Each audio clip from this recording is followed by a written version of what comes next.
তো এখানে বন্ধুরা আমার ভাইয়ের বাসায় পরের দিন, ওই দিন আমরা মাছ টাছ খেয়ে বেশ টায়ার্ড হয়ে বাসায় ফিরে ঘুমিয়ে গিয়েছি, আর কোনো রান্না বান্না হয়নি। তো পরের দিন হচ্ছে যে রান্না বান্না করতে হয়েছে। এখানে প্রেসারে দিয়েছি দেশি যে মুরগি, একদম শক্ত মুরগি যেটা, ওটা।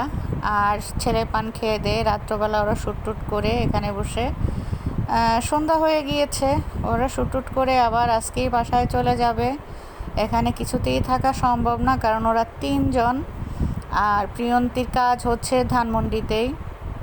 তো যাই হোক, ওরা চলে গিয়েছে। এটা হচ্ছে পরের দিন চলে আসলাম আমাদের বিটিভিতে, কারণ হচ্ছে যে চেকটা নিয়ে যাব। গতদিন ছিলাম, আর আজকে আমি হচ্ছে চলে যাব আমিও বাসায়, কারণ আমার থাকা যাবে না, কারণ প্রিয়ন্তী ওকে রান্নাবান্না বা খাওয়ার কিছু নেই আর কি। কারণ ওরা 3 জন হোটেলে, তো এখন হোটেলও বন্ধ হয়ে যাচ্ছে ঈদের জন্যে, আর এটা স্বাস্থ্যসম্মত না, এক্সপেন্সিভ অনেক। তো চিন্তা করলাম আজকে ভাইকে কিছু রান্নাবান্না করে দিয়ে যাব, আর এক ফাঁকে চেকটা নিয়ে যাই আর কি। তো চেকটা নিতে আসলাম। এসে এবারই ওবারই করতে করতে, আগে যেখান থেকে চেক দিত সেখানে আর চেক নেই, চেক চলে গিয়েছে অন্য জায়গায়। তো এখানে দেখা হলো আমাদের এক সঙ্গীত পরিচালকের সাথে, সুমন রাজা ভাই, তার সাথে কথা হচ্ছিল। সে বলছে চেক কি দিবে। তো উনি মূলত জানে যে চেক দিবে না, কিন্তু আমি জানতাম না। আমি বলছি হ্যাঁ দিবে। তো উনি ভাবলো যে আমি হয়তো জেনেই আসছি। তো এখানে আমাদের মনোগ্রামের সামনে আমি একটু ফুটেজ নিয়ে নিলাম, মনোগ্রামের সামনে একটু ছবি, একটু মেমোরি নিয়ে গেলাম। চলো এবার চেকের দিকে যাই।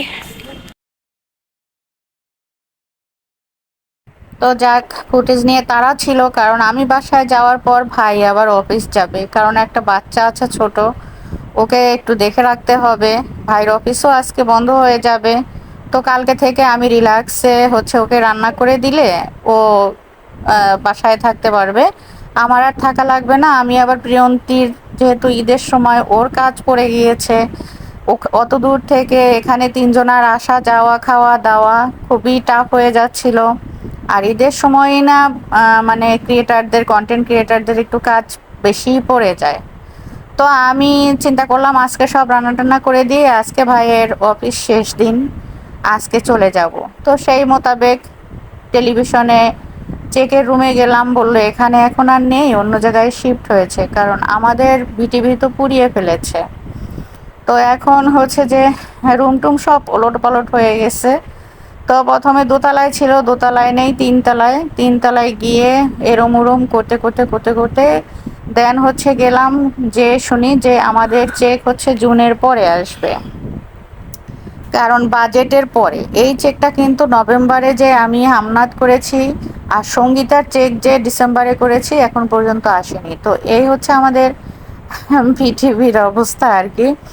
এরপর প্রোগ্রাম পেলে করব কি না ভেবে দেখতে হবে। এনিওয়েজ, তো না পেয়ে মানে মনটা খুবই খারাপ হয়ে গেল।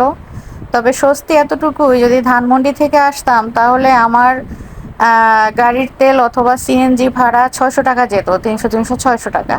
তো যেহেতু ভাইয়ের বাসা আফতাবনগর, তো এখান থেকে রামপুরা টেলিভিশন রাস্তার এপার ওপার, বেশি না 60 টাকা আমার খরচ হয়েছে, 30 30 60 টাকা।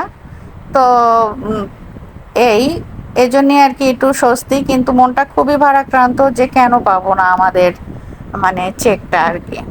এনিওয়েজ, চেক না পেয়ে ক্লান্ত শরীরে, মন মনে কষ্ট নিয়ে দেন হচ্ছে যে চলে যাচ্ছি বাসার দিকে, মানে ভাইয়ের বাসার দিকে। ভাইয়ের বাসায় তা গিয়ে দেন হচ্ছে যে মোটামুটি একটু, ভাই আর আমি একত্রে সকালে নাস্তা করে দেন আমাকে ভাই বিদায় দিল। আর যে আমি যাওয়ার পরই ভাই আর কি অফিস চলে গিয়েছিল। আমি রান্নার জন্য বের করেছি অনেক কিছুই, 6 পদের রান্না আমি করে দিয়ে আসছি ভাইকে, দিয়ে দেন হচ্ছে যে বিকেলবেলা চলে আসছি বাসায়। চেকটা পেলাম না জুনের পরে।